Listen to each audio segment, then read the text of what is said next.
Today I'm going to be sharing with you 13 genius plant gadgets that will save you a ton of time, make your life easier and make your plants happy and healthy. And I've got all these products listed in my Amazon shop that you can see in the description to this video if you wanted to get any of them. We all know how important natural light is for our houseplants, but the problem many of us face is not really knowing what high, medium or low light actually is. Well, this first gadget is absolutely ingenious and a wonderful little gadget that tells you exactly how much light your plant is receiving, and it's a handheld digital light meter. I first saw this device being shown off by Jeff at Everything Plants and I was immediately sold. It's on my Christmas present wish list. This little device measures the luminosity of the space your plant lives in, measured in either lux or foot candles. I'd recommend measuring in foot candles because it's much simpler and the reading won't fluctuate as much. Medium light intensity has a range of 250 to 1000 candles. Anything below 250 candles will be low light, and anything higher than 1000 will be high light, and this little device tells you exactly the amount of light in your space. Many plants are marketed as low light plants, but while some plants like the ZZ plant can tolerate lower light levels because they're so slow growing, all plants want as much indirect light as possible. So try and keep your plants in a spot in your home that gets at least 250 foot candles and you'll have a plant that is happy and healthy.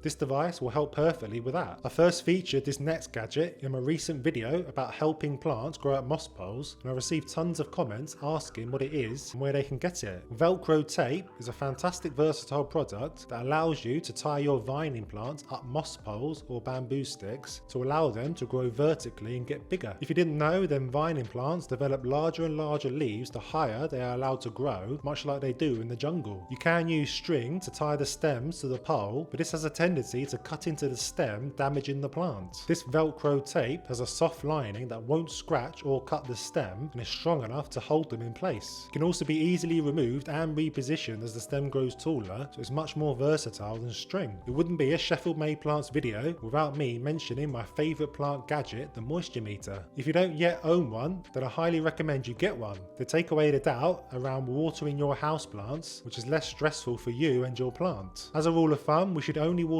our plants when the soil is dry, and sticking one of these into the soil of your plant tells you exactly how moist or dry the soil is. This really changed the way I look after my plants, and I found myself watering a few of my plants far less frequently because I knew they didn't need it. My philodendron Birkin was chucking out new leaves that were turning brown and mushy, and when I started to probe it regularly I discovered I was watering it too much and the roots had started to rot. I've since cut back drastically and the plant is much happier. Are you a little heavy-handed with the watering can? Have you lost a couple of plants to suspected overwatering? Let me know in the comments. If this is you, then don't be too down on yourself because this is a super common cause of houseplant problems that all stems from a lack of knowledge about how much water houseplants need. To save on this heartache, then a simple solution to use self-watering pots. These are simple plastic pots with an inner and outer shell and some rope. The aim of the game is to put your plant in the inner pot with one end of the rope in the soil and the other dangling out of the pot. You fill the outer pot with water where the string sits so that it wicks up water into the soil, irrigating the plant slowly. All you need to do is keep filling the reservoir with water when it runs out and you're good to go. Your overwatering problems are solved. Repotting plants is probably the messiest part of being a plant parent. By the time I finish repotting a plant in my kitchen,